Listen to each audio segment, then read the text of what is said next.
How do we apply all of this, though, to confirmation class? Well, the thing is, it's not a class. It's an encounter with a person. And so right now, we might all be thinking that the most important things in life amidst all the juggling is, the B plus versus the A, or the varsity versus the JV, or this extracurricular or that role in the play versus this one. Whatever we have to do to get our kids into the best school, get the best grades, have the best stuff, and by the end of their adult formation, to have a career and all these things and all this stuff laid out perfectly as you planned. And if that works for y'all, great. But the problem is before you know it, they're going to be 25, 30, 35. They're going to have huge responsibilities. As you know, when tough things strike, when you've taken care of your aging parents or had deaths in the family or anything like this, what college you went to, what high school sports you played, your friends you necessarily had in high school aren't going to help you get through these times. So what is? That's their faith life and the tools that they're going to be given in this very confirmation program. So don't undervalue this experience. Continue on this path of commitment and sacrifice that you've already started to make, and make this count. You get out what you put in. So to put it bluntly, let's give everything we have to this confirmation program, unlike you probably expected to give. Let's give a little bit more. There's a great Gatorade commercial that says, give everything you have, because the last thing you do, the last push-up or the last mile or this or that, might be just the last push-up or the last mile that your opponent didn't give.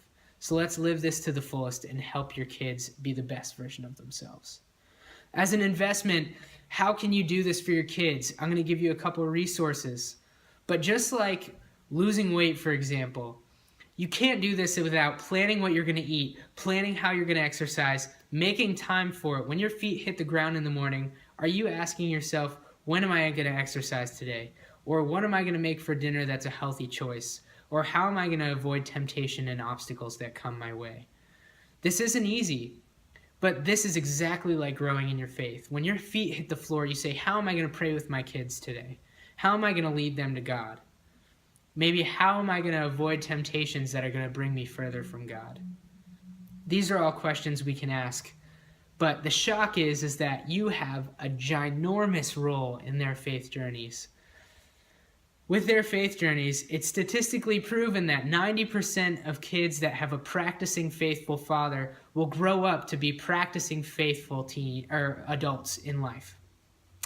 Another 40% of kids that have a practicing faithful mother will grow up to be practicing faithful adults. You are the primordial person that they see with faith. However you live out your faith life is how they're going to see faith. If you struggle with believing in God, if you struggle with teachings of the church, your kids are most likely going to have those same struggles. If you've taken on burdens or hardened your heart to certain ideas, they're probably going to have the same exact struggles. So what I'm going to offer is this.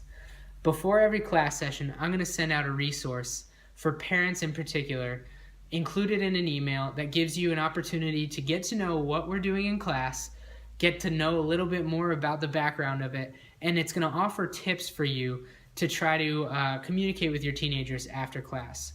It's a sister sort of parent guide program that goes along with our chosen curriculum. So look for that in my emails. The next thing is this. I send kids home every week with a challenge of the week, so to speak.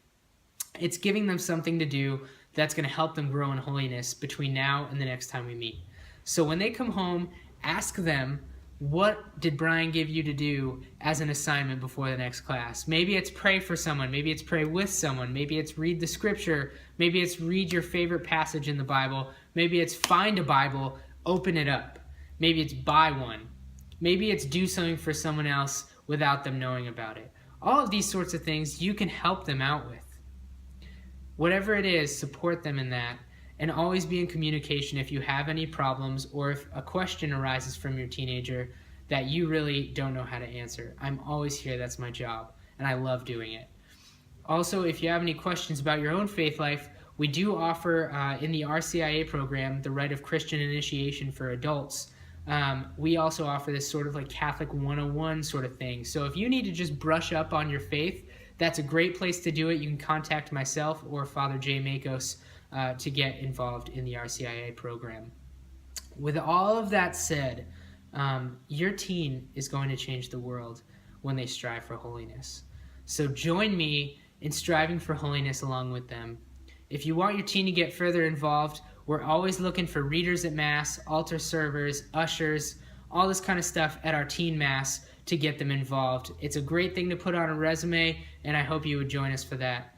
In addition, we also have 2 spots for teens on the parish council.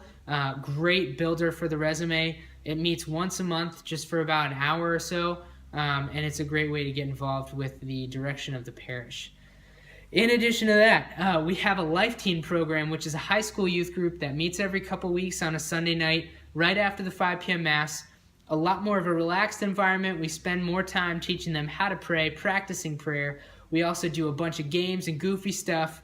We go on trips, field trips. We do all kinds of cool activities. The next one we're going to try to do is Sky Zone, I believe. And we do service projects, all kinds of stuff through the year. So if you want your kid to get involved, get a good community of solid people, just, a bunch of teenagers striving for holiness and a bunch of adults just trying to lead them there, that is a great place to come. So Life Teen always meets underneath the gym at 6 p.m. On alternating Sundays. You can check that out online or in the bulletin or our Instagram page, St. Aggie's Life Teen. That's how you can follow us there. But that's all I have for you. Thank you for your time. I hope you have a great, phenomenal rest of the week. And I will see the 9th graders this Sunday, the 10th graders next Sunday, the 24th. And from all of us here at St. Agatha Parish,